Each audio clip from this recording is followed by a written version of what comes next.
Hello and welcome to Do It Yourself channel. Today I will show you where to find the option, how to allow and how to prevent messages application to display notifications on our lock screen in Realme 14 Pro phone. First, we need to go to our phone settings. Next, in settings, we need to scroll down to notifications and quick settings. Then we need to tap the lock screen option. And now we need to look for the messages. Here they are. So we can enable or disable them using the switch right here. Of course, we can enable or disable all using the switch at the very top.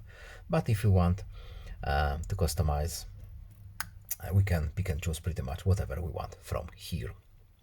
And that's pretty much all. I hope this video was helpful to you. Please leave a like and subscribe. Have a nice day and see you in the next video. Goodbye.